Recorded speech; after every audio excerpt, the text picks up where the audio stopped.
Hello, and welcome to the American English for English Learners channel. I'm Dr. Lene's avatar, your English teacher.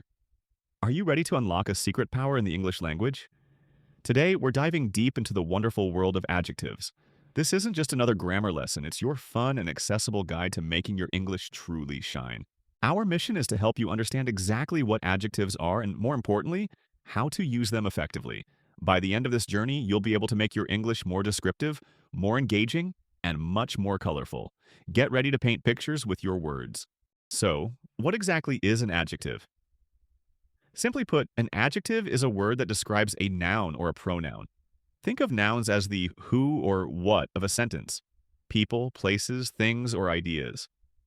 Adjectives are the words that add detail and bring those nouns to life. They help us paint a picture in the listener's or reader's mind.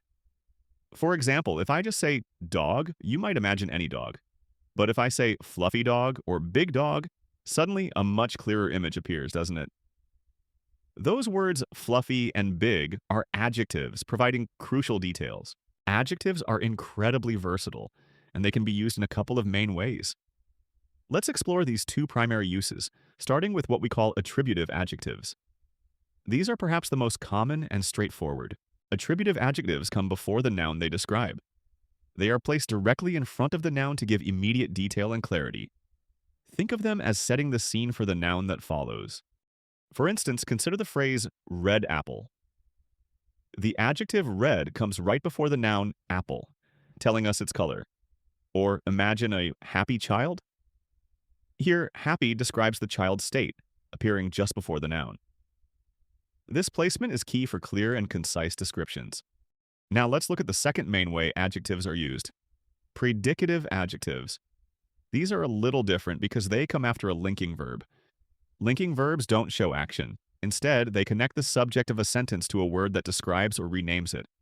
Common linking verbs include is, are, was, were, seems, and looks. For example, instead of red apple, we could say the apple is red. Here is the linking verb connecting apple to red. Similarly, the child is happy uses is to link child to happy. In these cases, the adjective describes the subject's state or quality, but it's separated from the noun by that linking verb. Understanding this distinction will greatly improve your sentence structure and descriptive abilities. Both attributive and predicative adjectives are essential tools for vivid communication. Now that you know how to use adjectives to describe single things, let's talk about how to use them when you want to compare. This is where comparative and superlative forms come in handy. First up, comparative adjectives. Comparative adjectives are used when you want to compare two things. You're saying one thing has more of a certain quality than another. For short adjectives, we usually add er to the end. For example, tall becomes taller, and small becomes smaller. But what about longer adjectives? For those, we use the word more before the adjective. So beautiful becomes more beautiful, and interesting becomes more interesting. Remember, it's always about comparing just two items. Next, we have superlative adjectives. These are used when you're comparing three or more things, and you want to say which one has the most of a certain quality. It's about identifying the absolute top or bottom in a group. Similar to comparatives, for short adjectives, we add s to the end. So tall becomes tallest, and small becomes smallest. You're pointing out the one that stands out from the entire group. And for longer adjectives, we use the word most before the adjective. So beautiful becomes most beautiful, and interesting becomes most interesting. Superlatives help you highlight the extreme in any comparison. As you expand your vocabulary, you'll notice that many adjectives share common endings. Recognizing these can help you identify adjectives more easily, and even guess the meaning of new words. Let's look at a few common adjective endings in American English. One very common ending is fuel, which often means full of or having. Think of words like beautiful, meaning full of beauty, or helpful, meaning full of help. These words describe a quality or characteristic. Another frequent ending is ous, which often means full of or possessing. Examples include famous, meaning possessing fame, or dangerous, meaning full of danger. These adjectives convey a strong sense of a particular quality. Then there's able, which typically means able to be or capable of. Consider breakable, meaning able to be broken, or comfortable, meaning able to provide comfort. This ending indicates a capacity or possibility. Finally, the ending "ic" is also very common, often relating to a characteristic or quality. Words like historic, meaning relating to history, or energetic, meaning full of energy, use this ending. These suffixes are powerful clues to a word's function. Throughout this video, we've aimed to make everything as clear as possible using simple sentences and beginner-friendly narration.